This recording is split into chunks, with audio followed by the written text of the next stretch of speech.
Welcome, everyone, to the October meeting of the Springmore Residents Association. I'm happy to see all of you here, and we certainly have a program today about something which is probably the reason a lot of us are here. And so it's nice to hear more details about it. I'm going to read the fire code before we begin. In the event of fire alarm sounds, please remain in the auditorium and stay seated. Should there be a need to evacuate, a Springmore staff member will direct you on how to leave in an orderly fashion. Please remember not to use elevators and to go to a red pole once outside. In addition, would you please take a moment now and turn off or silence your cell phones? Would appreciate doing that so that we do not have that distraction. We have just really one staff announcement today from Lori Higgins, our chaplain. Lori?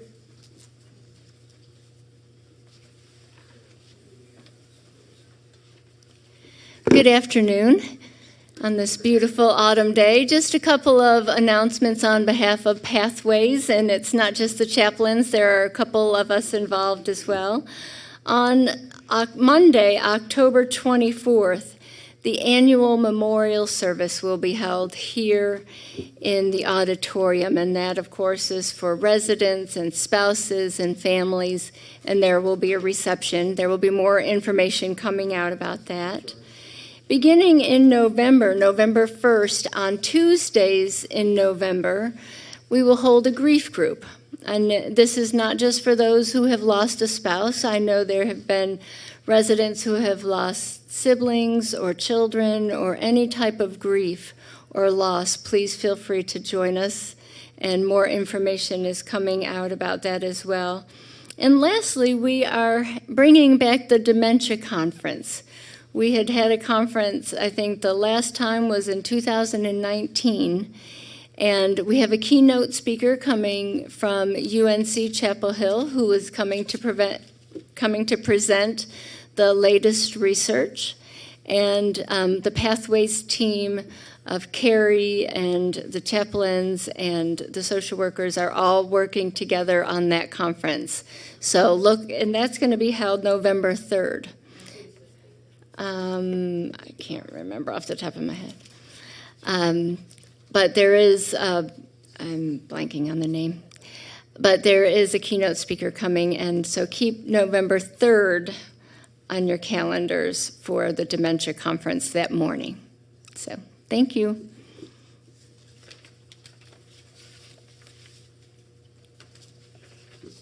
I have to tell you that I have known Brandon here a long time, and I've never heard him say what he said to me when he walked in today. He said, "I don't really have anything to say." So I told him that surely there was something. So I'm going to introduce him anyway. Yeah, that's true. I'm sorry. No, that's true. No, that's true. That's true. Good afternoon. I was just sitting here. Well, what can I say? I feel like I've handed out a lot of memos recently and did newsletters, and I think I've told y'all everything that I know right now. So I'm not going to say much other than I'm really excited for y'all to hear 4 people that I get to work with every day. They're phenomenal people. 2 of them have been here since I've been here. The other 2 I've had the pleasure of help bringing on since I've been here for over 7 years. And they do a tremendous work in the Health Center. I know Miss Walton knows them well, and she can vouch for them. But the Health Center is a huge part of what we do here. And like Miss Peg said, a big reason of why we're here, and I don't think people know enough about it as they should. And one thing I've come to learn is that they don't know the staff as much as I think they should. I think everybody should know the director of nursing, the healthcare administrator. They're very, very important people. I think more people know Charlotte's position over the clinic than they do the director of nursing. So I'm excited for them to get up and tell what they do, who they are, and yeah, hopefully they'll be much more entertaining than I usually am. So thank you so much. Thank you, Brandon. We do have a few items of business before we get to our program. If you recall, at the last meeting, the slate of officers from the nominating committee was read to you. The bylaws state further, at the October residents' meeting, the slate announced for the September meeting for officers and directors will be read, and additional nominations will be accepted from the floor, provided that the persons nominated agree to accept the position if elected. If there are no other nominations, then I will entertain a motion for election by acclamation. Are there any nominations from the floor for president, vice president, secretary, or director? Being none, I'm going to call on Charlie Bryan, the chair of the nominating committee, to make a motion. I so move that they be accepted by acclamation. He has made a motion, and since it is from a committee, it does not require a second, that this nomination be accepted by acclamation. All those in favor, please say aye. Aye. Opposed? No. They are elected. Let me introduce you to them once again. Would you please stand? President Alan Page. Vice President Jim Epps. I know he is out of town due to a death in his wife's family. Secretary Mary Alice Hale. She's over here. And the directors are Barbara Smith, Jim Bundy, Sylvia Doles, John Robinson. Thank you very much, and I am delighted to have you. I also want to take a moment to give you the results of the yard sale that we had to benefit the endowment. I am delighted to tell you, with a little bit left that we're working on, the result at the moment is over $3,700, and that is just marvelous. I also need to advise you, and you may have realized it when you looked at the Herald, that Larry Auld, the editor of the Herald for the last 6 years, has submitted his resignation to me. I certainly understand with that period of time, it will be a great loss for us. But if there is anyone out there who has this kind of interest in supervising our resident newspaper, or if you know of someone that you would like to give me their name to, for me to approach, I would appreciate getting that at any time, because we need to have someone in place by January. The last item that I have is something that I think is very exciting. After talking about this for several years, Brandon and I talked about this when I was president the last time around, which was about 3 years ago. Many of the communities like Springmore do something very special for their employees at the holiday season and otherwise. And at its last meeting, the executive committee voted to form an employee appreciation committee and have appointed the secretary of the association, Janet Carter, as the chair of that committee.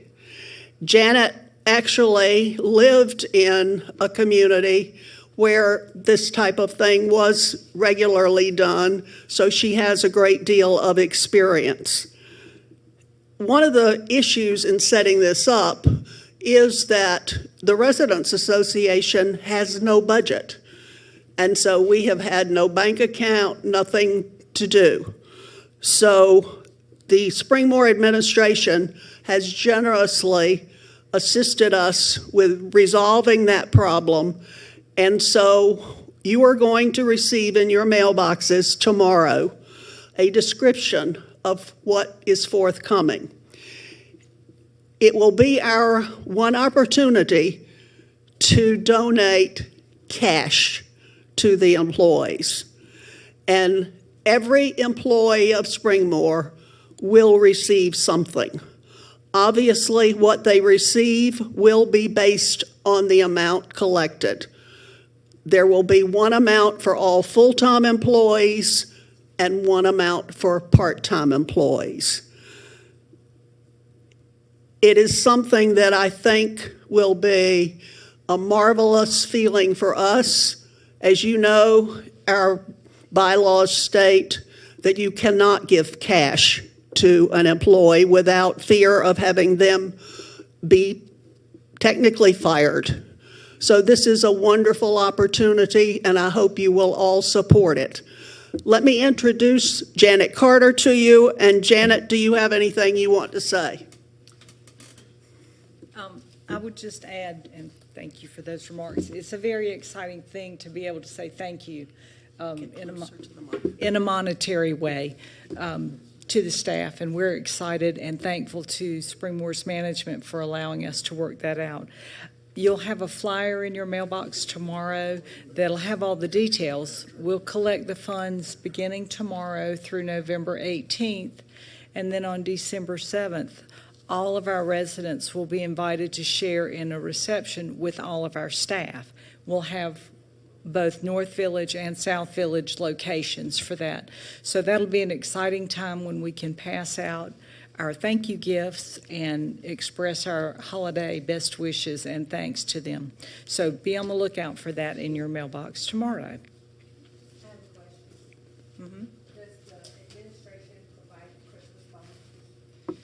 I couldn't speak to the to what personnel issues do.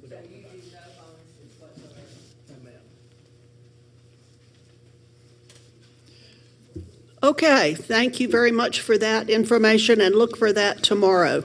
I think it's a wonderful thing for us to be doing. And now I will introduce the Vice President, Dave Waters, who will introduce our program for today. Actually, when Brandon was done with his presentation, I said, "Hey, you did a great job of introducing our program today. Thank you." But I will introduce the speakers in order. I think because of what he is responsible for, Brad Dilday, who is the Assistant Director now and head of the renovation project for the Health Center, will speak first and give a brief update covering things that he might not have covered in the resident memorandum that came out last week. And then our administrator of the Health Center, Kerry Corley, and his staff will follow and give an overview of the Health Center services and be prepared to answer some questions in session and questions afterwards if individually, if needs be. So I'll call Brad to the microphone.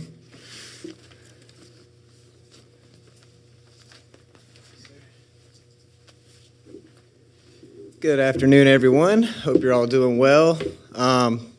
Very quickly, just wanted to say that with my new role here, I do look forward to getting better acclimated and getting to work with each one of y'all. I think it's an exciting opportunity, and I look forward to that and get to know each one of you. And don't hesitate to stop me in the hall if you've never met me before. Stop me, say hello. I'd love to meet you. But some of you I know pretty well through different interactions, so I look forward to getting to know you better, and let's continue to make Springmore the great place that it is. I'm up here today mostly to talk to you about the Health Center renovation project, and a lot of it was covered in the memo, but I'll just kind of update you. I just met with the contractor right before we came in here, so I got the latest and greatest information. They will be working the new entrance on the backside of Clayton. Will be getting its roof hopefully this week, assuming all the supplies come in a timely manner. They'll be putting the roof on and doing the trimming around all of that to start making that look nice up top, and then the brick mason will be here to frame everything in over the next week or two. So that they have promised me that's going to be done before Christmas. So that's the goal. Knock on wood. We'll see if that actually gets done. But they've assured me that it will be open so that we can start utilizing that entrance coming in and out before Christmas time to go visit family members and friends. Then on the other side, I don't know if you've had a chance, if you walk around campus at all, you've probably seen they've got the new corridor built. It's all framed in with a roof now, and they've just finished the roof on the new elevator shaft. So they've got that done, and then they've poured the concrete for the second story additions. They'll be framing that this week and getting a roof on that, so it'll be a blessing. Next time it rains, we will make sure all the water's out of the building. As the hurricane was kind of a bad timing when they had poured concrete but didn't have a ceiling over it. So we managed through it without too much damage, but I think, once we get that done, everything will run pretty smooth, and it'll keep it a little bit warmer in there too. We won't have the cool breeze coming in now that the weather temperature is dropping.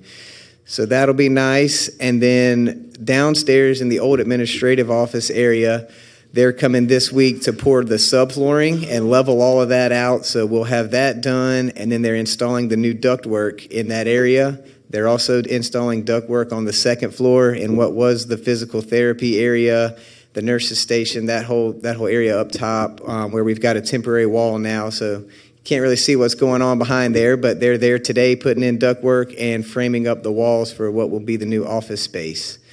That's kind of where we're at right now. And then over the next couple of weeks, I did get an updated schedule from them where it's kind of pushing back. We're looking more like May, more than likely, before this phase is completed, and we'll move on to the next phase, which will affect downstairs some of the resident rooms. But we've still got 6 or 7 months before we get there. So I will keep everybody updated as much as I can and try to send out the communication as needed, and any big updates, any changes in the routine, we'll try to let you know well ahead of time.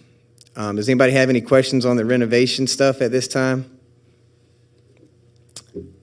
Yes, ma'am. Yes, will there be a meeting room in the health center that's big enough for people to gather the way they do for worship service now in the first floor dining room? Yes, ma'am. So the first floor ABC, what's now the ABC dining room, it'll be actually larger than what it is now. So that will be a space that still has plenty of room for everyone to gather, large groups to get everyone together for Vespers and large community events.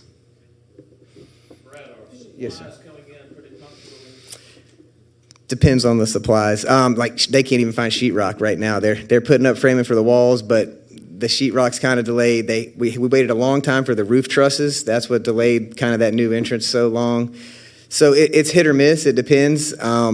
Just like everything else, they're having staffing issues too. So the contractor's just getting people to show up to work. So it's a tough time right now, but they're doing the best they can with what they got. And we've ordered a lot of stuff ahead of time now. I mean, we've got all the electrical fixtures, all the doors, a lot of the kitchen equipment. We're going ahead and ordering a year ahead of time so that we can make sure we get it here.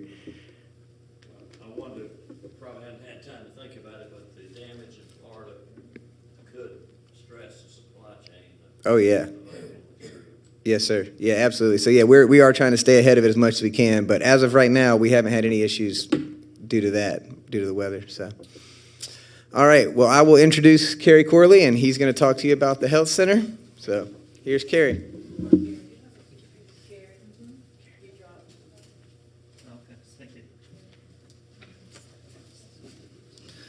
All right, well, thank you. This is not meant to be an all-inclusive thing unless you all have about 4 hours. So, we'll just try to hit some of the highlights, and then, I'll stick around if you have questions and all that kind of thing. After discussing with the group here on how we wanted to do this, we thought it would be best, just to go in order. So, usually when people come to Springmore, there's 2 services that are healthcare here. One is inpatient, one is outpatient. The only place you can get inpatient services is the health center. Everyone else is considered to be living independently at Springmore, okay? So just simply put, there's inpatient and outpatient. The only place you get inpatient is the health center. One health center question I get over and over is, why do you do it that way? And the reason's regulations. It's the most regulated thing at Springmore. There's so many people that have regulations on the health center that it really drives a lot of things that we do. Now, when it's not in the health center, we have a lot more flexibility. But when you come to Springmore, you're admitted independently. So I'd like to start with Charlotte Jenkins and let her tell you a little bit about her role as Director of Outpatient Services and a little bit about the clinic, the Supported Living Center. And then I'm going to come up and try to cover home care. And then Debbie's going to give you a little more in depth about the health center, and then me too. And then just at the end, I just want to give you a couple of important groups that are active here at Springmore, and just wanted to give you the information on that because we feel like a lot of people move here. And like Brandon said, they probably don't know a lot of things about Springmore. So we're going to try to educate you on a couple of groups that we have here at Springmore at the end. Okay, Charlotte?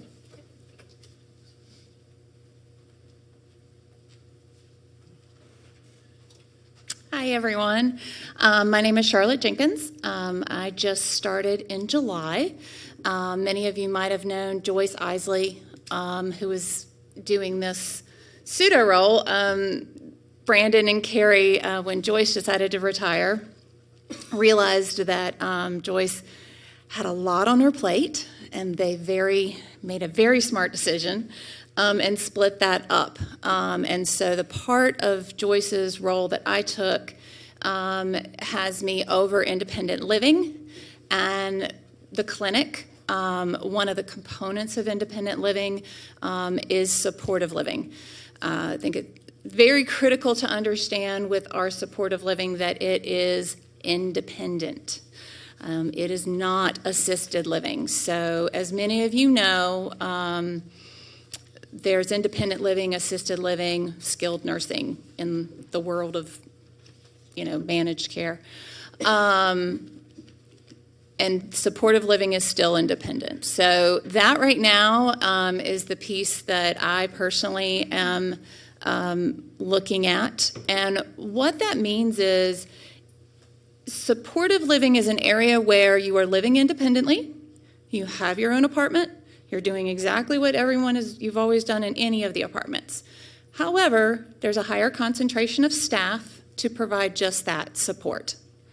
They are not doing hands-on care, but they're there to support. So from 7 to 3, we have a nurse as well as an aide. And then we also have aides in place, CNAs that are there the rest of the time in the second shift and into third shift. So there's a dining room that's closer. So those folks with maybe mobility issues don't have to go as far for a dining room. Karen Marsh, you might be familiar with the nurse down there. She does an excellent job of creating a family type environment with those residents because it's like I said, much more kind of a tighter living area in the sense that the dining room is there. You can still eat in any dining room you want, but a lot of them all eat in that one dining room. It's there for reminders. The staff is there for reminders. Were medications taken? Did you take your morning meds this morning? It's just an extra set of eyes on the situation. When it comes to meals, it means that someone didn't show up to lunch, let's go check. Let's go to the apartment instead of waiting on the swipe of a card somewhere else. It also means that with appointments, the staff down there keeps a tally of when everyone's appointments are so that they can be there as a reminder, as a support system, making sure that transportation is called for that appointment, getting that person up to the clinic if it's an appointment in the clinic. So once again, still independent. And my passion is making sure that, I should back up. I came from Transitions Hospice. I spent 6 years in hospice. I learned a lot more about living than I ever learned about dying. And that is that we should live as independently and the way we want to live as long as physically possible. So that's my passion. And that's what I want to put into everything that I'm a part of. Which is when I found Springmore, clearly it fit into that agenda also. So that's what it is. It's not meant to take away anyone's independence. But we should support people so that they can manage their own independence as long as possible.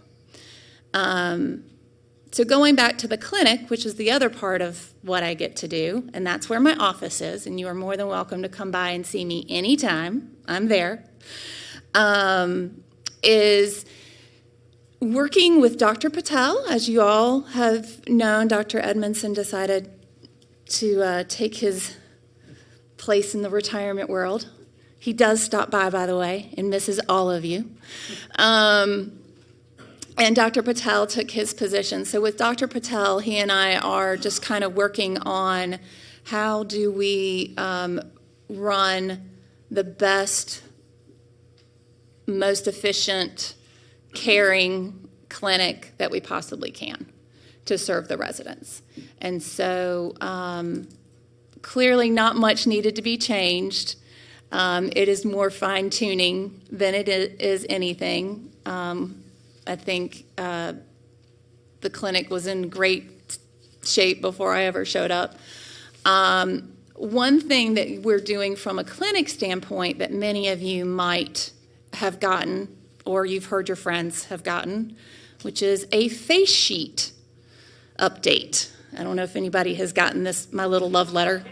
So what we're doing, and the reason why everyone might not have gotten this, is we're taking all the residents alphabetically, split them up into 4 quarters, and we're just doing them that way. That way I can actually get it done and not crawl under my desk. And what I'm looking for in that face sheet is that we have the most updated information so that we can serve you the best way possible. We're finding that people, your contacts, the addresses may have changed, the phone numbers may have changed. Sometimes, unfortunately, people have outlived some of their contacts, and we still have them on our records. You may have switched a specialist. You may not use us as a clinic, so therefore, maybe we don't have all your medicines on record, but you'd like to have us to have that. And we want that information because the better, more thorough information we have in the clinic, the better we can serve you.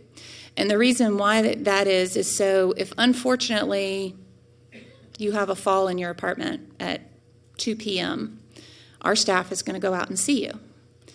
If they triage the situation and say, oh, we need to call EMS, our clinic is going to create a file that goes with EMS. The better that file is, the better your care is going to be when you get to the hospital. Because I'm going to have all that information will be updated. Now, if the information we have is from 2016, it's probably not going to be really good. And you're going to wonder, why did the hospital not have the right stuff? That's because we didn't start off at a good point. So, slowly as all that stuff comes in, just keep in mind, I have gotten so many responses, and I'm really thankful for that. And it will be my goal to do this not just this year, but ongoing. So if you got your stuff in 4th quarter this year, you should get your stuff 4th quarter next year. And there'll be less and less and less to get corrected as we go through. But we just want to provide the best possible information that we can to all of your providers that might be out there, because there's a whole system behind us working for you.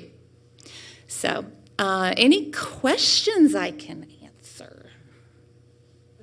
Yes, ma'am. Because I was just up looking for you in your office. Oh, okay. Are you gonna, now, for folks who have outside primary care doctors, Yeah, are you looking for the same information from us folks? absolutely. Okay. Yeah, so we would, because the hospital wants to know what medications you're on, Right. and we can print that off. Right. Vaccinations, because I got a COVID shot, not here, but at Walgreens. So the vaccination lists. Yep. You had very little for me. I know that's understandable. Right. Now, and can we present them before we get that Facebook? Can we You do mean that? before you get the letter? You certainly can. Absolutely. Feel free to. Okay. It just means there'll be less for you to correct when alphabetically we get to that point. Yes, thank you. Mm-hmm. Get the nail on the head for me. Okay, great. Yes, ma'am. Can you fill us in on how hospice works? Does it work here? Well, okay, so I worked with hospice transitions, and I don't directly work with transitions now, but I'll give you the full layout. We do here at Springmore, you can use any hospice you would like because that is the regulations. I highly recommend transitions, and transitions has normally been the one that has been here. We used to be Hospice of Wake County, so many of folks may know it that way. Now, with hospice, hospice is involved in the community at times. They are in the health center. They are in the independent living. When someone is in independent living and they have hospice, they can have 24-hour care. Otherwise, we tend, for an independent living situation, you would not be able to have 24-hour care. So that's where that kind of changes. Anything else? I think we need to move on. Going on, I'm moving. And I'll just add, if you have any additional questions after the meeting is over, Corey and Carrie and the group will be glad to answer them face to face, if you will. So next, we'll have Carrie for his part. Thank you. So next, just to complete outpatient services, a lot of you probably know we have a home care division. I do service director for that, and Laura Castle is our home care coordinator. And Laura's rather new to the team, and if you want home care, you should probably obtain one of these brochures right here. It does list all the services that we provide and also gives you the rates. And so if you just contact Laura and, let her know what you have in mind, and she can explain the services to you. It's important to know that even though you get home care, you still have to be able to maintain your independent criteria to live independently at Springmore. That's a very important thing. But, we do assist you with certain activities of daily living: bathing, dressing, dining, toileting, mobility. Some other things that we can do: simple meal preparation, light housekeeping, laundry, medication reminders, shopping, errands, transportation, pet care assistance. But I do want to tell you that we're not in the pet business. Okay, so that's been up for some discussion lately. I can't take over on taking care of your pets. So we'll help you to get that done, but that's got to be up to you and your family to get that done. We don't do that. So the people that come out to do the services for home care, they're either going to be certified nurse aides or they're going to be non-certified nurse aides, or non-certified personnel. So if you need actual care, we're going to send that nurse aide out there, and we are allowed to do that under our license, in your unit.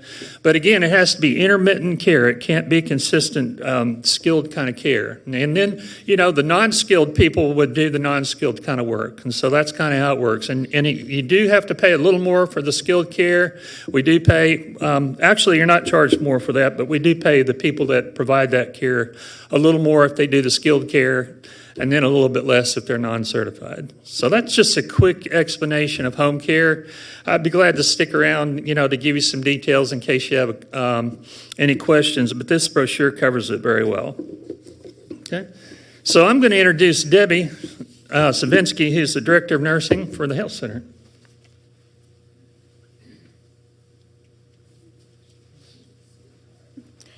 Good afternoon, everyone. Thank you for coming today. And my name is Debbie, and I'm over in the Health Center as a Director of Nursing for you. So I wanted to give you just a quick little blurb about the Health Center so that you all understand a little bit more. For those of you who are in attendance, how many have ever spent a night in the Health Center? Could you raise your hand? Okay, so there's a lot who have not. So sometimes that can be a scary thing if you've never been there yourself and trying to figure out how to manage all those things. So Springmore also actually offers a 191-bed facility in the health center. So if you think about that, that's a lot of residents in the health center, 191 beds. We actually today have 110 in the health center, and so that you can kind of know where we're at. When you come into the health center, the ratio between staffing and residents is actually a good bit higher than if you were in a regular Medicare, Medicaid facility. So we have some really great help in the health center. Even when you hear that phrase, we're short-staffed, we're actually still overstaffed if you were at a regular Medicare, Medicaid facility. So I'm thankful for the good care that we get in the health center. It's not perfect because you're not right there at your home, but it is really great care, and we have a really good reputation in the greater Raleigh area. So the ratio would be 1 nurse, we have an LPN or RN, to about 15 residents that they care for.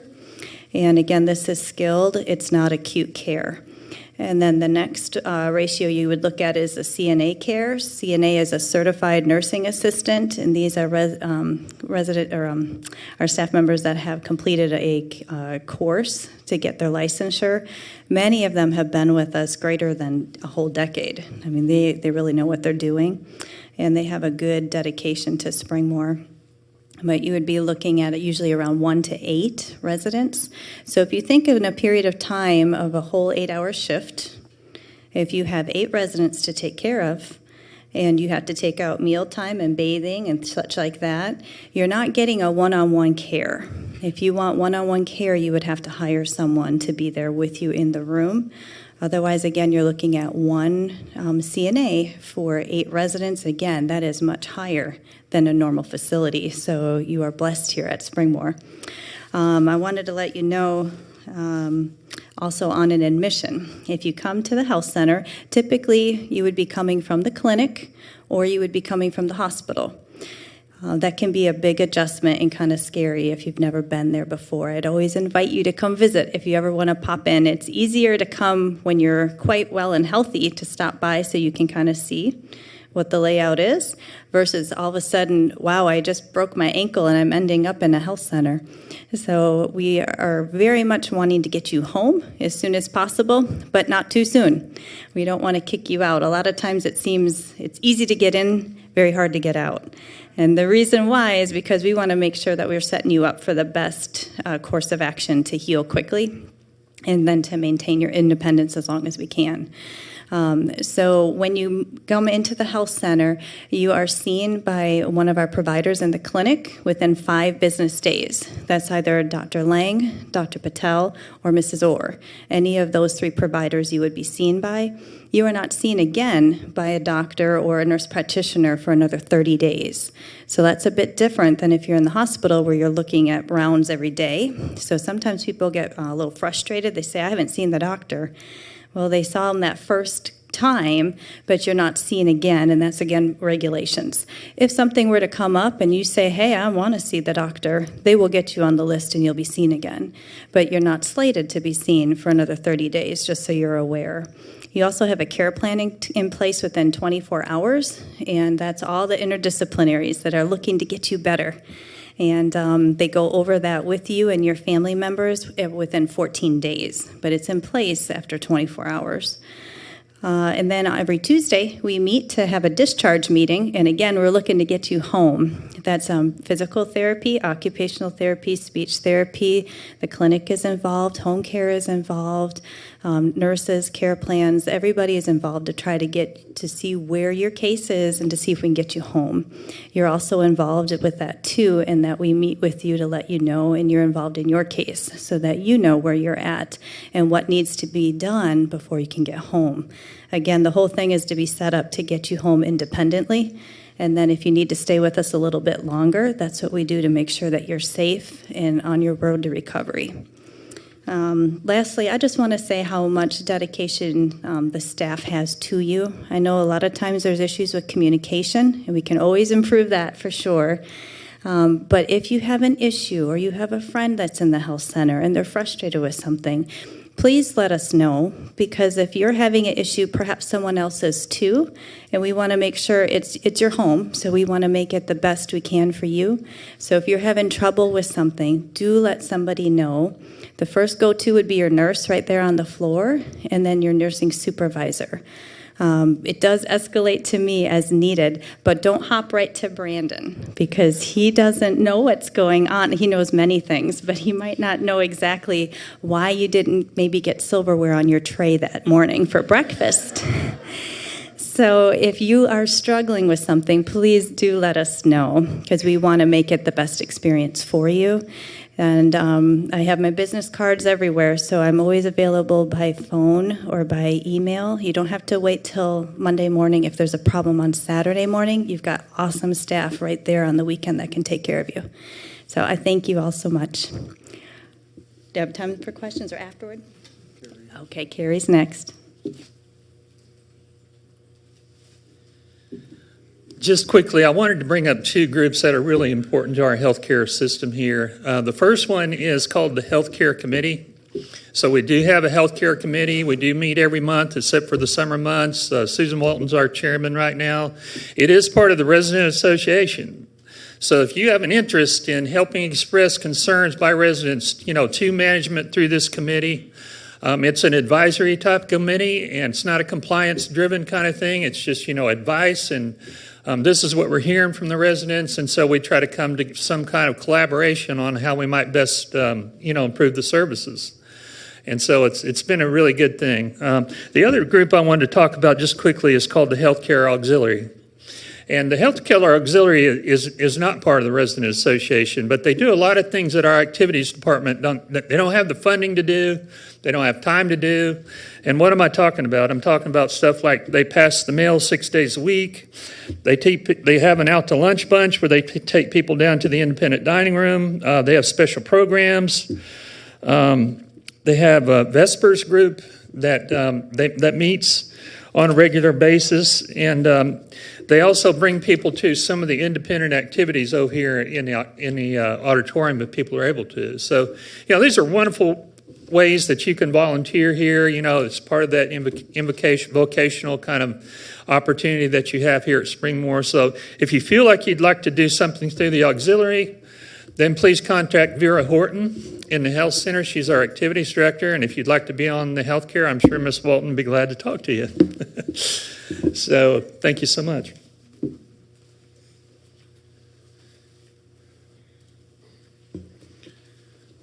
All right. If there are some general questions that the whole group would be interested in, we have a few minutes before closing. So, Carrie, if you would come back up and entertain a few questions, and I'll be the timekeeper. So, take the opportunity for some more questions. One back there, Judy. Yeah, I'm Judy Grant, and I've been asked to head the auxiliary, and we're wondering, can we start all the committees that are? Absolutely. Yeah, we can start. We're still in outbreak status, so we still need to be careful that we're not going to spread everything everywhere. But yeah, we're not closing down any of the committees. We can go ahead and start back up. I encourage you not to walk through the health center and shake everybody's hand. We have to still have the protocols in place. But we only have a few cases. And when are we coming off again? The 16th. We think we'll be off on the 16th in case we don't get another case. So yeah, we're opened up. Good question. Well, it used to be that whenever a patient from the health center went to see a doctor or to the hospital, that somebody had to go with them. Practically, a lot of times it was independent. I thought that when we used to do that that was part of signing up for something with the auxiliary. Is that right? It's not coordinated through the auxiliary. That's sort of a separate group. We have tried to include that actually in the auxiliary. We've talked about that. But it actually, operated independent of the auxiliary, and there are some people that needs assistance to go to doctor's appointments, and there is a list of volunteers that Joan has, and she does assign some people. Now, it's not mandatory. I mean, if you feel like you're oriented and you can handle it on your own and you can give the papers where they're supposed to be over there, it's not a mandatory thing, but we do provide that. Great question. Carrie, would you repeat the question, because I usually am watching this in my apartment and Okay. I never understand what the question is. Great question. Great suggestion. Yeah. So I think Gene was saying that there used to be a group of people that would assist residents, especially in the health center, when they had to go to an outside appointment. And some people just need to be pushed in, and some people need someone to handle the paperwork, to hand the papers to the right person and all that kind of thing. We do have a group of volunteers that provide that service for other residents. And usually they're in the health center, and usually they're people that need assistance. But again, that's extremely helpful, because then we don't have to pull people off the floor to go to the hospital and get tied up for, maybe a couple hours. So it's really a wonderful service. So we do provide that. It's not provided by the auxiliary at this time. That was the question. Anything else? Okay, yes, sir. Who makes the decision as to whether or not someone should be moving from independent living to supported living, and then from supported living into the health center? Is that an individual decision, or is that sometimes an administrative decision? Well, there's a group of people, we call it the Resident Care Committee, and we pour over that every 3 weeks. We list everybody down that we have a concern with, and we go in detail and speak about those cases. I guess it'd be me if it comes down to it from a healthcare point of view, but if you don't like my decision now, I guess you'd need to talk to Brad, because... So, and if you don't like what Brad says, go see Brandon. That's really what it comes down to. I mean, 99% of the time we can work it out. It's the Resident Care Committee working with the families, working with the residents, and most people know they need to go. No one wants to go, but sometimes you need a different level of care, and that's what we're here for. And I'll say one other thing. I elaborate on what Carrie said. So this group we have is made up of it's nurses, it's Charlotte, it's Debbie, it's people that see residents all the time, like Leah and Jacob. There's staff that sees people, all the physical therapists, home care. So it's a group decision. So it may be, I don't pretend to be a nurse or know anything medical. So when I have Debbie and Charlotte and the physical therapy saying they're not safe to live in their apartment anymore, they need to move to the health center, I'm 99.9% not going to overturn that. So I have to go on what they say, and so it is a group effort. So yes, we get the ultimate say so, but very rarely have I ever went back and said, nope, I don't trust what you say. I don't care what Dr. Patel says. You don't stay in your apartment where I think you're a danger. Yeah, the doctor's usually involved in that decision also. Yeah, we get them involved too. Great question. Yes, ma'am? Is it possible for a new resident to come to Springmore and go directly into supported living, or do they always go from independent to supported? You may go to supported living directly. For the TV audience. Okay, sorry. The question, can you be directly admitted to the supported living center, or even, did you say the health center too? Or okay, so I'll explain that. Can you be admitted directly to supported living center? The answer is yes, you can. That's considered to be independent living. That's not a problem. All the other living arrangements are independent, so that's not a problem for you to be admitted in there. I have to be careful when I admit someone into the health center now, because I have 18 home for the aged beds, and I can take a home for the aged admission into the health center. Also, when one spouse... Pardon? You can't take a what? There was a term you just used that I didn't catch. Huh? Home for the aged. Home for the... That's just what they call... The buzzword is rest home beds. I mean, assisted living. That's a fancy term for that. But anyway, I have 18 of those beds. I can direct admit into those beds. I can also, if one spouse can live independently and then the other spouse needs the health center, I can admit that person directly into the health center. So there are some exceptions, but they're very few. Another good question. Is that it? Okay. Thank you. All right. Carrie, Debbie, Charlotte, thank you so much. Thank you. And if there's additional questions, everybody else Next month. All right, next month's program. This is a wonderful turnout. When we were looking at about 2:45, we said, I hope some more people show up, and you did, and thank you for coming. Next month, the holidays are coming, and we're going to celebrate the holidays early by having the Cardinal Singers. It's been a while since the Cardinal Singers have been with us, but they will be coming and present a series of holiday music for our enjoyment. So please fill this auditorium next month. And we got Thanksgiving and Christmas and as those two holidays and other holidays. I'm not quite sure what they cover in their span, but they will cover it with holiday music. So please come. Now, we'll turn it over to Peg for drawing the door prizes.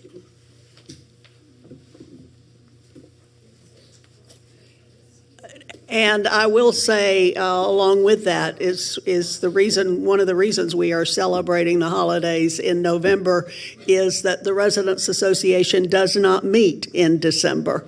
So we will go ahead and celebrate that. We're all looking forward to it. Okay, I'm going to ask Janet, with her new position, to please draw the number this time. And the number is 5259916. Right there on the front row. Sandy, congratulations.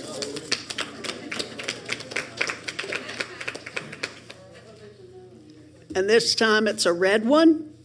7735873. Back row over here. Wonderful. Thank you all. Thank you so much for coming, and we will look forward to seeing you next month.